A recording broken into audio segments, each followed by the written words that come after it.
Hello viewers, स्वागत है आप सभी का मेरे यूट्यूब चैनल स्कूल ट्यूशन गुरुजी में। बच्चों, हम कर रहे थे आज चैप्टर 1 अध्याय 1 केमिकल रिएक्शन एंड इक्वेशन यानी रासायनिक अभिक्रिया एवं समीकरण। बच्चों, आज हम इसमें कुछ नया करने वाले हैं, यानी कि करने वाले हैं एक्सरसाइज के क्वेश्चंस को। तो चलिए बच्चों, शुरू करते हैं एक्सरसाइज के क्वेश्चंस।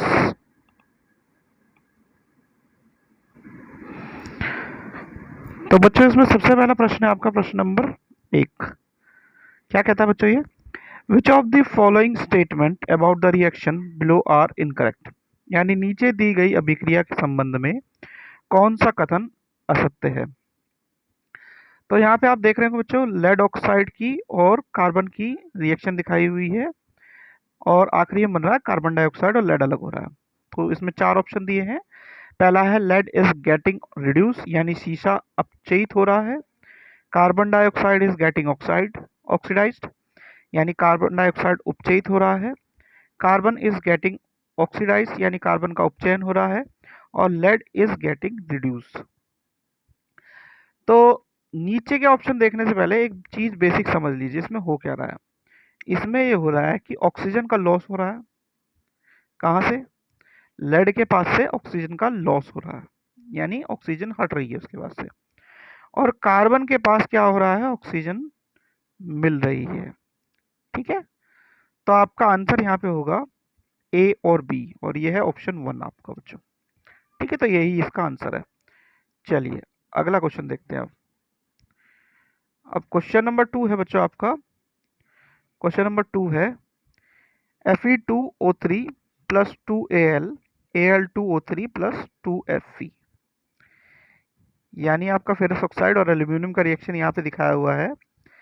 और पूछा गया है कि ये किस तरह की अभिक्रिया है, यानी कि आपको रिएक्शन का नाम बताना है। 4 नाम दिए यहाँ पे: कॉम्बिनेशन या संयोजन अभिक्रिया, डबल डिस्प्लेसमेंट या द्विविस्थापन अभिक्रिया, डिकम्पोजिशन रिएक्शन या वियोजन अभिक्रिया, या डिस्प्लेसमेंट रिएक्शन या विस्थापन अभिक्रिया। तो यहाँ पे क्या हो रहा है बच्चों, एक चीज दूसरे को डिस्प्लेस कर रही है और सिंगल वे में डिस्प्लेस हो रहा है। ठीक है, तो ये है बच्चों आपका डिस्प्लेसमेंट रिएक्शन, विस्थापन अभिक्रिया। चलिए अगला क्वेश्चन देखते हैं। अगला क्वेश्चन है आपका क्वेश्चन नंबर 3। क्वेश्चन नंबर 3 क्या कहता है बच्चों? What happens when dilute hydrochloric acid is added to iron filing? Tick the correct answer, यानी लोह चूर्ण पर तनु हाइड्रोक्लोरिक अम्ल डालने पर क्या होता है? सही उत्तर निशान लगाइए। तो यहाँ पे क्या हो रहा है? Hydrogen gas and iron chloride was produced, यानी हाइड्रोजन गैस एवं आयरन क्लोराइड बनते हैं। Chlorine gas and iron hydroxide are produced, यानी क्लोरीन गैस एवं आयरन ऑक्साइड बनता है। कोई रिएक्शन नहीं होता, यानी नो रिएक्शन टेक्स प्लेस। आखिरी में क्या है? Iron salt and water are produce, यानी आयरन लवण एवं जल बनता है। तो एक चीज थोड़ा सा ध्यान रखिए बच्चों, बेसिक अगर देखें तो हम कि जब कोई मेटल रिएक्ट करता है तो क्या बनता है? हाइड्रोजन गैस बनती है। तो एक ऑप्शन हमें पकड़ में आ रहा है यहाँ पे, hydrogen gas and iron chloride का। ठीक है बच्चों, तो हमारा ऑप्शन क्या है आंसर यहाँ पे? ए आपका। ठीक है बच्चों, चलिए अगला क्वेश्चन देखते हैं बच्चों। अगला क्वेश्चन है आपका क्वेश्चन नंबर 4। क्वेश्चन नंबर 4 क्या कहता है बच्चों आपका कि what is a balance chemical equation? Why should chemical equation be balanced, यानी संतुलित रासायनिक समीकरण क्या है? रासायनिक समीकरण को संतुलित करना क्यों आवश्यक है? तो बच्चों इसका आंसर देख लेते हैं जरा। आंसर क्या है? A balance chemical equation has an equal number of atoms of different element in the reactant and product side. ठीक है बच्चों, और the chemical equation should be balance to satisfy the law of conservation of mass. तो हिंदी में क्या लिखा है बच्चों कि यदि समीकरण के तीर के निशान पर बाएं अभिकारक और दाएं उत्पाद की तरफ तत्वों के परमाणु की संख्या समान होती है तो हम उसे संतुलित रासायनिक समीकरण कहते हैं। रासायनिक अभिक्रिया के पहले एवं रासायनिक अभिक्रिया के होने के पश्चात प्रत्येक तत्व के परमाणु की संख्या समान होनी चाहिए। अगर ये समान होती है तो इस तरह की हम रासायनिक अभिक्रिया को क्या कह देते हैं? रासायनिक समीकरण को, या फिर संतुलित रासायनिक समीकरण कह देते हैं, जो कि होना आवश्यक है एक अभिक्रिया के लिए बच्चों। चलिए अगला प्रश्न देखते हैं। अगला प्रश्न है आपका प्रश्न नंबर 5। क्या कहता है, translate the following statement into chemical equation and balance them, यानी निम्न कथनों को रासायनिक समीकरण के रूप में परिवर्तित कर उन्हें संतुलित कीजिए। तो पहला है बच्चों आपका, hydrogen gas combines with nitrogen to form ammonia, यानी नाइट्रोजन हाइड्रोजन गैस से संयोग करके अमोनिया बनाता है। तो बच्चों ये इसका आंसर है, ठीक है, यानी 3H2N2 2NH3। अगला है बच्चों आपका, hydrogen sulphide gas burns in air to give water and sulphur dioxide, यानी हाइड्रोजन सल्फाइड गैस का वायु में दहन होने पर जल एवं सल्फर डाइऑक्साइड को बनाता है। तो ये वाला इसका संतुलित रासायनिक समीकरण है बच्चों। चलिए आगे बढ़ते हैं। इसका अगला भाग क्या कहता है बच्चों, barium chloride react with aluminium sulphate to give aluminium chloride and precipitate of barium sulphate, यानी एल्यूमिनियम सल्फेट के साथ अभिक्रिया कर बेरियम क्लोराइड, एल्यूमिनियम क्लोराइड एवं बेरियम सल्फेट का अवक्षेप बनता है।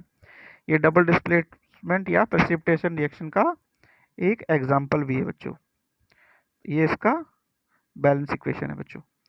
फिर है इसका अगला पार्ट, यानी बच्चों D, potassium reacts with water to give potassium hydroxide and hydrogen gas, यानी पोटेशियम धातु जल के साथ अभिक्रिया करके पोटेशियम हाइड्रोक्साइड एवं हाइड्रोजन गैस बनाता है। तो इसका संतुलित रासायनिक समीकरण क्या है बच्चों, ये वाला है। चलिए आगे बढ़ते हैं।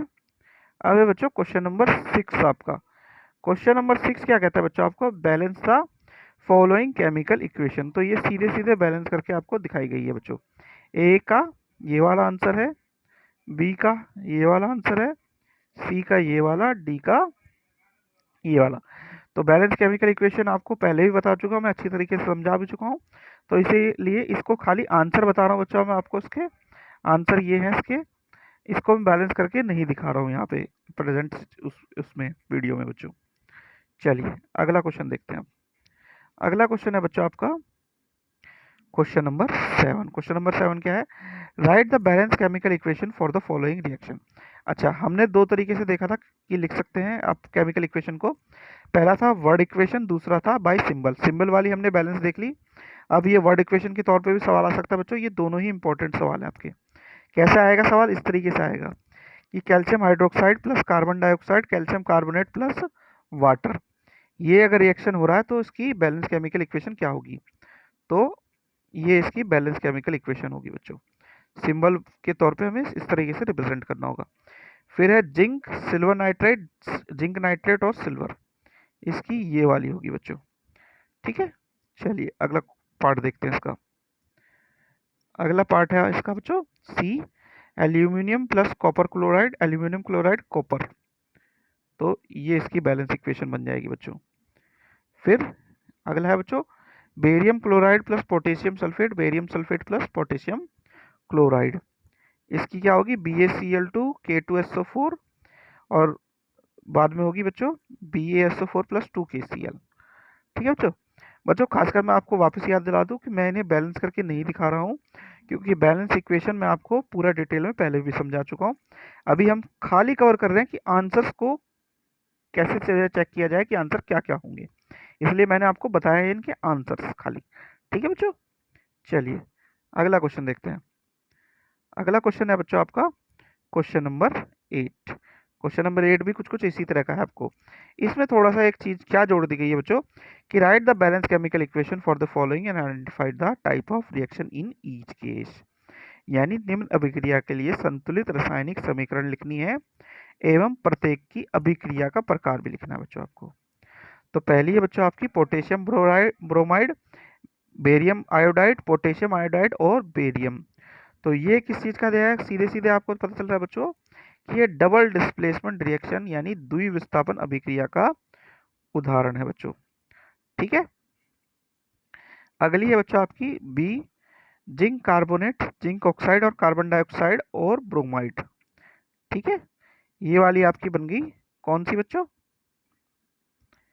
ये जो आपकी रिएक्शन है ये क्या है, डिकम्पोजिशन या अपघटन या वियोजन अभिक्रिया का उदाहरण है बच्चों। चलिए इसका सी पार्ट देखते हैं बच्चों। सी पार्ट क्या है, हाइड्रोजन और क्लोराइड और हाइड्रोजन क्लोराइड बन रहा है। ये आपका किस चीज़ का है बच्चों? संयोजन अभिक्रिया का उदाहरण है। ठीक है बच्चों, जिसे हम क्या कह देते हैं बच्चों? कॉम्बिनेशन रिएक्शन भी कह देते हैं। ठीक है बच्चों, और नीचे वाला क्या है बच्चों? मैग्नीशियम और HCl की रिएक्शन में मैग्नीशियम क्लोराइड और हाइड्रोजन बना। ये आपका डिस्प्लेसमेंट रिएक्शन या विस्थापन अभिक्रिया का उदाहरण है बच्चों। चलिए अगला क्वेश्चन देखते हैं बच्चों। क्वेश्चन नंबर 9 है बच्चों आपका कि what does one mean by exothermic and endothermic reaction, give examples. यानी ऊष्माक्षेपी और ऊष्माशोषी अभिक्रिया का क्या अर्थ है, उदाहरण दीजिए। तो सबसे पहले बात कर लेते हैं बच्चों एक्सोथर्मिक या ऊष्माक्षेपी अभिक्रिया की। तो those reaction in which heat is evolved are known as exothermic reaction and exothermic reaction is indicating by writing plus heat on the product side of an equation. यानी इस तरीके से रिप्रेजेंट किया जाता है बच्चों। यानी जिन अभिक्रिया में उत्पाद के निर्माण के साथ साथ ऊष्मा भी उत्पन्न होती है उसे हम ऊष्माक्षेपी अभिक्रिया कह देते हैं। ये इसके एग्जाम्पल्स हैं बच्चों। चलिए अब जिसका दूसरा भाग देखते हैं।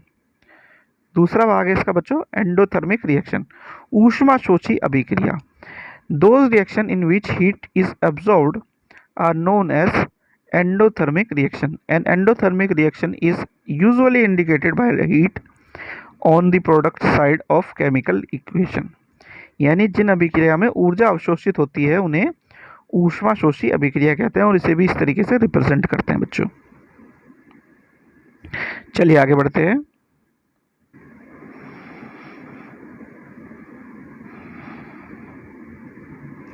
क्वेश्चन नंबर 10 है बच्चों आपका Why is respiration considered an exothermic reaction? Explain.